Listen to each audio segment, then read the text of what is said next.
Good evening! So for today, gagawa ako ng chicken soup. So ito nga ay request ng aking dudong. Gusto niya na may mainit na sabaw dahil maulan ngayon dito at malamig yung panahon. Perfect na perfect talaga ito sa weather namin dito ngayon sa Amerika. Next nga ay pinakuluan ko yung manok at nilagyan ko ng konting lemon para matanggal yung langsa ng manok. Pagkatapos ko ngang pinakuluan ng mga 10 minutes, tinanggal ko naman yung sabaw. Tanggalin natin yan. Yung mga vegetable na tapos ginisa ko siya muna sa bawang. Tapos nilagyan ko na siya ng isang basong tubig.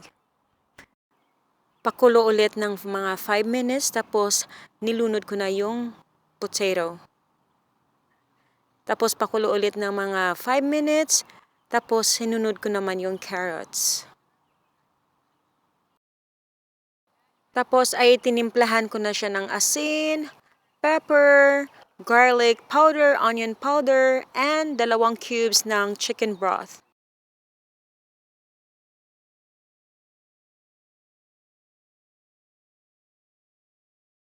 Tapos nilunod ko na nga yung pechay, yung pinaka tangkay niya. Dahil mas matigas kasi, kaya inuuna ko siyang nilunod. Tapos red pepper, yellow pepper, at saka yung onion.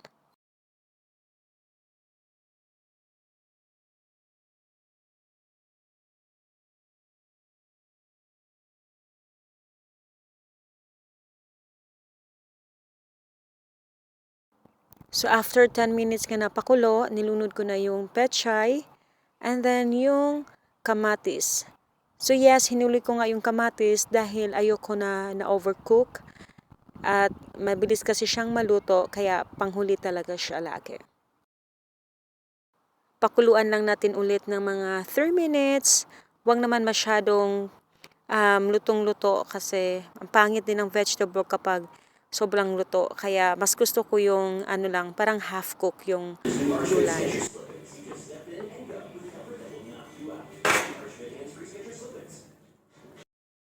So ayan, luto na nga siya and our dinner is ready. At syempre, ang unang titikim ay aking dudong at dapat pasado sa panglasa niya. It's a chicken. Ooh, look at that. Very healthy.